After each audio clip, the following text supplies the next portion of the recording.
Olá, sejam bem-vindos a mais um episódio do nosso programa diário A Melhor Família do Mundo. E aí, pessoal, como é que vocês estão? Como é que vocês passaram o dia? Tá todo mundo aí já ouvindo bem, vendo bem? Se estiver tudo bem com a transmissão, me avisem pelo chat para eu saber que tá tudo bem.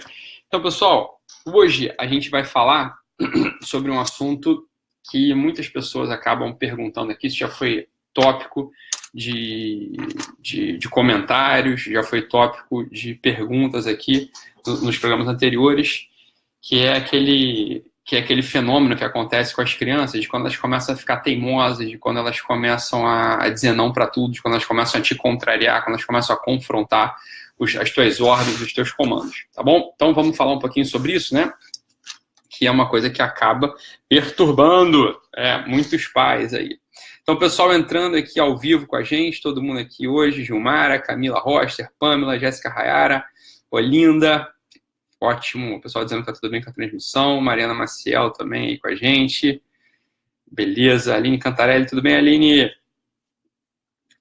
Ariana, falando que chegou, Marília Coelho, primeira vez ao vivo, seja bem-vinda, Marília, que bom ter tua presença aí hoje, ótimo, muito bom, pessoal, excelente. Excelente. E aí, Karina? Karina tá na maternidade ainda? Tatiana Morim aí com a gente, Vandina. Ótimo. Ótimo, ótimo, ótimo. Beleza. Vamos lá, pessoal. Vamos falar sobre esse assunto, que é um assunto importante, né? Tá bom. Beleza. Antes de entrar no nosso assunto de hoje, queria que vocês anotassem aí, né, o meu número, para vocês quiserem ligar aí no meio do programa, fiquem à vontade, tá? 21 99 388 9218. 21 99 388 9218, tá bom? Então, beleza. Marília Coelho está em Barcelona. Que sortuda, Marília. Ótimo. Bem, muito bom, muito bom. A Aline Cantarelli elogiando aí os programas. Eu que agradeço aí a sua presença, Aline. Ótimo, muito bom, muito bom. Beleza. Mi Pombo está perguntando se o curso Harmonia Familiar ainda está a decorrer, ainda está acontecendo. Tá sim, Mi. Depois a nossa equipe vai entrar em contato contigo para falar mais detalhes sobre o curso, tá bom? Beleza. Se tiver interesse e tal, como é que faz para entrar, como é que não faz? Beleza. Então, tá bom. Só. Tá, todo mundo aí comentando da aula de ontem no curso dos 4 temperamentos. Milena Gogola falando aí sobre o curso. Francis também, pessoal agradecendo, que bom.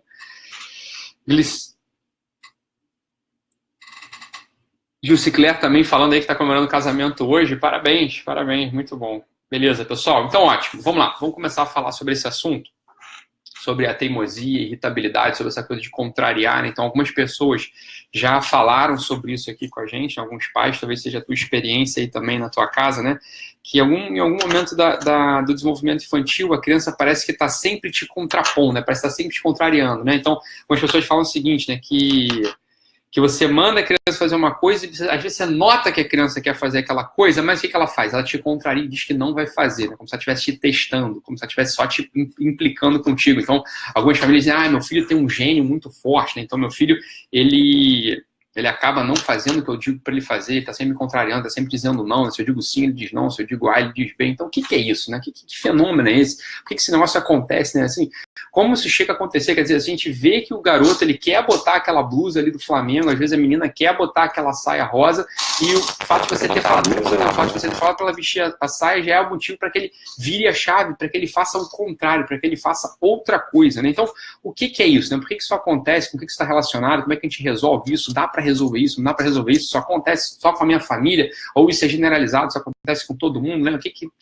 é isso, né? Que diabo de fenômeno é esse? Então, é disso que a gente vai conversar um pouco hoje, tá bom? Então, esse que é o assunto. Então, vamos tentar entender uma coisa aqui, pessoal. Vamos tentar entender um negócio aqui.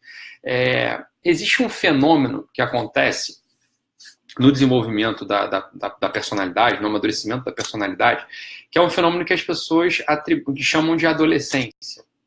Então, a adolescência é, de fato, um período ali do desenvolvimento que acaba assustando muitos pais, né? Então, muitos pais, eles têm medo da tal da adolescência, né? Então, a adolescência, ela aparece ali no relacionamento de pais e filhos, ou aparece ali no horizonte do desenvolvimento infantil como um grande temor, né? Aparece ali como o grande desafio da nossa vida. Como é que eu vou educar as crianças durante a adolescência, né? Como é que meus filhos, durante a adolescência, eles vão continuar próximos ao código de conduta familiar, como é que as crianças não vão se perder, como é que eles não vão para o mundo das drogas, etc, etc. Não é verdade? Assim, isso acontece, né? Isso é um pensamento que acontece, que aparece na nossa cabeça, né? A gente que tem filhos, está criando filhos, ou que é professor ou psicólogo, está cuidando de adolescentes, né, de crianças, a gente passa por esse questionamento. Então, o que acontece no período da adolescência? Né? Por que a gente atribui, por que a gente correlaciona, né? Por que a gente identifica a adolescência com esse período de rebeldia? O que acontece na adolescência? Então, veja, né? Na adolescência acontece uma coisa, né?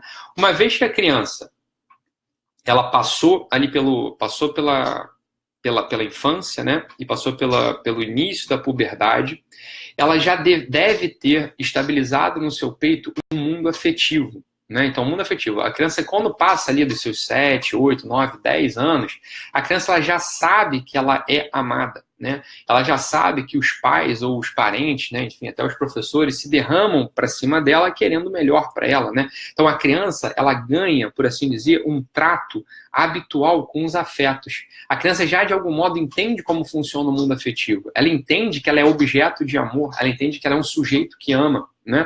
Então, é isso que acontece nesses primeiros anos de desenvolvimento, né? Por isso que a gente fala, né, nos primeiros anos do desenvolvimento, quase tudo que você precisa dar para o teu filho, de fato, é amor, carinho, né? Óbvio que você precisa dar um pouco de ordem, um pouco de critério, precisa de rotina, tudo isso precisa. Mas veja, entenda uma coisa, se a gente faz tudo isso, né, todos esses expedientes educativos, né, de rotina, ordem, né, limite, se a gente faz isso sem amor, sem a base do carinho, sem a base do afeto, se a gente faz isso só como um general, né, como um comandante de pelotão, a gente não está dando o alimento mais importante para que a personalidade daquela criança cresça de modo saudável, tá? Dito de outro modo, o mais importante, a coisa mais importante que a gente pode dar para uma criança nos primeiros anos do seu desenvolvimento, até 7, 8, 9, 10 anos, é de fato amor, carinho e benevolência. A criança tem que entender, o jovem adolescente, 10, 11 anos, tem que entender que aquilo que a gente está dando para ele é toda a nossa benevolência, toda a nossa atenção, toda a nossa capacidade de amar. Tá? Quando a gente dá isso para a criança, o que a gente está fazendo? A gente está estabilizando nela uma atividade, uma faculdade fundamental, que é essa atividade, essa faculdade de amar e de saber amado, né? De saber, né, digno de receber carinho, de receber atenção, tá bom? Uma vez que isso acontece, uma vez que a criança já tem isso estabilizado no peito dela, ela já entende essa dinâmica do carinho, essa dinâmica do amor, essa dinâmica de saber que se ela faz certas coisas, ela recebe carinho, recebe amor, recebe atenção, se ela faz outras, bem, já fica mais difícil ela receber aquilo, enfim.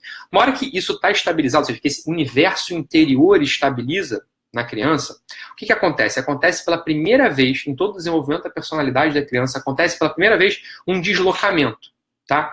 Um deslocamento. A criança sai, de algum modo, ela tira o eixo, né, o eixo das suas atenções, o eixo das suas motivações, deixa de ser interior e passa a ser exterior. Então, pela primeira vez, né, a criança já não tem mais dentro dela o eixo das suas motivações. Ou seja, o eixo da motivação, ali com 11, 12 anos, já deixa de ser, né, receber amor, ou querer receber amor, né, para que seja, né, o eixo da motivação ele passa a ser o confronto com o mundo, tá? Passa a ser esse confronto com o mundo, essa necessidade de se autoafirmar no mundo, tá? Então aqui é a primeira coisa que a gente tem que entender, isso é normal, né? É normal que isso aconteça, é normal que na adolescência apareça um quê de rebeldia, um quê de contraponto, né, um quê de argumentação. Ok? Isso é importante acontecer. Quando isso acontece, a gente sente, olha, nosso filho está se desenvolvendo de modo saudável. A gente vê muitos adultos que não passaram por essa fase, né? Muitos adultos, que acontece o seguinte, muitos adultos que não têm ainda o universo afetivo estabilizado. São adultos que ainda continuam necessitando de afeto de modo desmedido.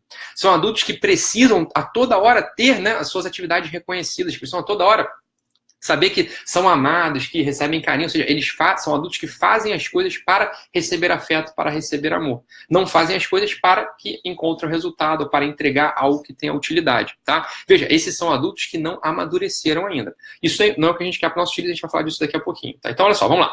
No desenvolvimento natural, a criança que já se sabe receptor, né, e doador de afeto, né, de carinho, de amor, ela começa a querer testar a sua força no mundo, na adolescência. Tá? E como ela começa a testar a sua força no mundo? Ela começa a testar a sua força no mundo do modo mais idiota mesmo, né, que existe, quer dizer, argumentando, querendo falar alto, querendo afirmar suas ideias, mesmo que sejam ideias absolutamente estapafúrdias, ideias que não têm fundamento nenhum, mas isso é próprio do adolescente. O adolescente ele começa a testar a força do seu braço, começa a testar a força da sua argumentação. E é importante que isso aconteça, é importante que o adolescente ele se afirme desse modo. Ok? Isso não tem nenhum problema nisso, né? Assim mesmo. O que não pode é que o nosso adolescente comece a virar um contraventor, né? Começa a perverter as regras sociais, comece a contrapor as normas de conduta, começa a virar um marginal, né? Começa a dar problema no colégio. Isso não é o ideal, né? Óbvio, isso aí a gente já está dentro do campo do problema, né? A gente está tendo um problema aqui no desenvolvimento do nosso adolescente. Mas se o adolescente simplesmente começa a se posicionar, começa a se distanciar de você até, começa a não querer tanto beijos em público, quando começa a não querer tanta demonstração de carinho, começa a não querer mais andar no shopping abraçado com você, a gente está dentro da normalidade, isso é normal. É assim que acontece a autodeterminação do adolescente. O adolescente, ele precisa testar a sua força, ele precisa contrapor a sua força com o mundo exterior. E o primeiro elemento do mundo exterior que ele começa a contrapor a força dele é com você mesmo, é com pai e mãe. Porque no limite ele sabe que pai e mãe o amam. Ele já testou, ele já experimentou isso, né? Ao longo dos primeiros anos de desenvolvimento da personalidade, ele ficou recebendo amor, recebendo afeto, recebendo carinho. Então ele já sabe que você doa carinho, doa afeto para ele.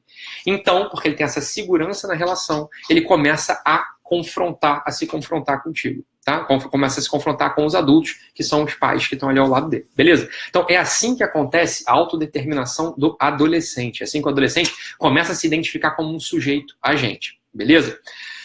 O que acontece é que lá nos 2, 3 anos de idade, aos 2, 3 anos de idade, a criança ela também passa por um processo de autodeterminação. Entende? Ela passa também por um processo de autodeterminação que não é como o processo de autodeterminação do adolescente. O adolescente ele precisa, de fato, confrontar a sua força. Ele confronta os seus meios de ação, o seu poder com o mundo, ok? É assim que o adolescente faz. A criancinha de 2, 3 anos, ela não faz desse modo, né? Ela nem tem força ainda, ela não tem um universo afetivo estabilizado. Mas ali com 2, 3, né? 2, 3 até os 4 anos, acontece uma coisa com as criancinhas. Elas passam a aprender a manipular um par de conceitos, que é o meu e o teu, ok? Elas passam a manipular isso. Elas começam a entender que existe um meu e um teu. Existe um brinquedo que é meu, existe um brinquedo que é teu. Existe uma ideia que é minha, existe uma ideia que é tua. Existe um sentimento que é meu, existe um sentimento que é teu. Entende? Isso é normal acontecer no período de desenvolvimento entre os 2 e 4 anos da criança. Tá? Isso é normal acontecer. E o que aparece ali na prática? Aparece justamente esse confronto. O primeiro confronto que acontece no mundo, né, entre o meu e o teu, acontece entre os 2 e 4 anos. Isso aparece na prática desse modo. A gente fala algo, né? O pai tem uma ideia. Bem, a minha ideia, a ideia do pai, é que ele ponha a blusa do Botafogo. Aí o que ele faz? Ele confronta. Bem, essa é a tua ideia. A minha ideia é que eu ponha uma outra blusa, né? Que eu ponha a blusa do Batman. Tá? Então ele começa a confrontar esse par de conceitos, ele começa a manipular esse par de conceitos. E muitas vezes, manipulando o par de conceitos meu e teu, né?